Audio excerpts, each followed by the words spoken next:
എൻ്റെ പ്രിയരെ, നിങ്ങൾക്കറിയാമോ, നമ്മുടെ ഷാജഹാൻ ചക്രവർത്തിക്ക് മറ്റൊരു താജ്മഹൽ പണിയുന്നതിനെക്കുറിച്ച് ആലോചനകളുണ്ടായിരുന്നുവെന്നത്? അതെ, അങ്ങനെയൊരു പദ്ധതി അദ്ദേഹത്തിൻ്റെ മനസ്സിൽ ഉണ്ടായിരുന്നു. രാജ്യത്തിന് അഭിമാനവും ലോകത്തിന് അത്ഭുതവുമായ താജ്മഹലിൻ്റെ മറുകരയിൽ മറ്റൊരു താജ്മഹൽ, അഥവാ കറുത്ത താജ്മഹൽ.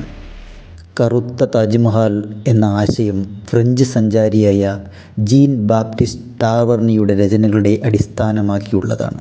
ഷാജഹാൻ ചക്രവർത്തി തൻ്റെ അന്ത്യവിശ്രമ സ്ഥലമായി ബ്ലാക്ക് താജ്മഹൽ സൃഷ്ടിക്കാൻ ആഗ്രഹിച്ചുവെന്നതാണ് കഥ.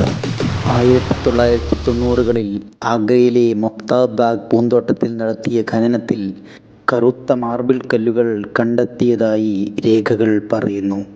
ബുർഹാൻപൂരിലെ കറുത്ത താജ്മഹൽ ഷാ നവാസ് ഖാൻ്റെ ശവകുടീരം എന്നാണ് ഔദ്യോഗികമായി അറിയപ്പെടുന്നത്.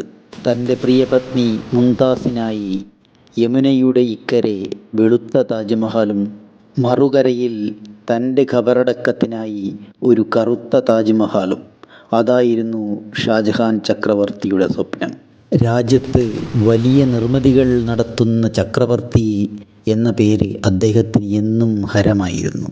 അങ്ങനെ അദ്ദേഹം രാജ്യത്തിൻ്റെ നാനാഭാഗങ്ങളിൽ നിന്നും തൻ്റെ പദ്ധതിക്കായി ശില്പികളെയും പണിക്കാരെയും കൊണ്ടുചെന്ന് യമുനയുടെ കരയിൽ, അഥവാ താജ്മഹലിൻ്റെ മറുകരയിൽ തൻ്റെ പുതിയ സംരംഭത്തിനുള്ള പണികൾ ആരംഭിച്ചു.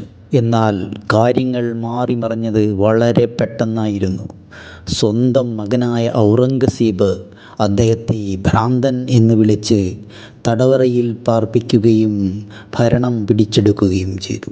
ആഗ്ര കോട്ടയ്ക്കുള്ളിൽ ഏകാന്ത തടവറയിൽ അടയ്ക്കപ്പെട്ട ഷാജഹാൻ ചക്രവർത്തി മരണം വരെ അവിടെ കഴിയേണ്ടതായും വന്നു.